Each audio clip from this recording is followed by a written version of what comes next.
But ultimately, it's a matter of what can we do to evolve this current stuff, take it so it's a distributed system, add in, the capabilities that we want, and address what issues we have. There are still issues with server guide ad insertion with ad blockers. And there's elements of that even with server side they can come into place.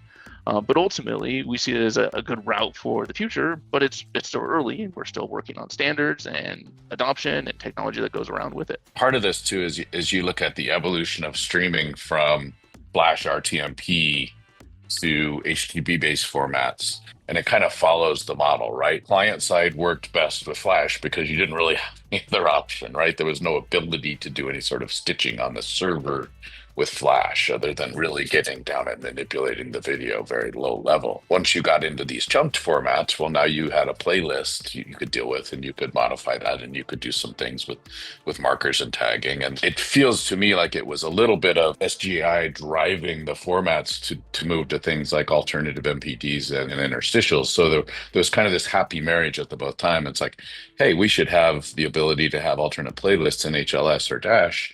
And by the way, server guide ad insertion requires that anyway. So it was kind of a nice evolution of the underlying formats as well. It's like two good things coming together at one time. Like there was a need and there was a solutions, and both from a technology implementation at a core level, right, interstitials, as well as, hey, we need to evolve and come up with better opportunities, how we can do this from an ad perspective. And they just paired really well with each other. I think that's kind of what you touched on. As a result of, evolution over time, people wanting to experiment with different kinds of advertising formats and different ways of targeting and personalization that a lot of these newer technologies can enable, you're seeing some trends kind of emerge, and certainly nonlinear ads is one of them. So David, I would describe nonlinear ads as kind of outside the stream of the video, right? They're playing on top of, next to, but not necessarily replacing video. Is that fair?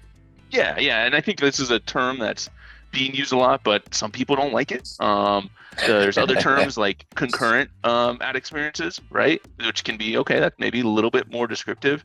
But when we go originally, like linear ads was content, ad, content.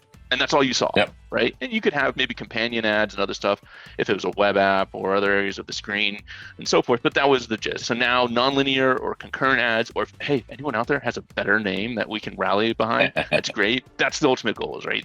To me, it's the idea is that you can maintain the context of what you're watching and still get the benefit of an advertising revenue generating experience.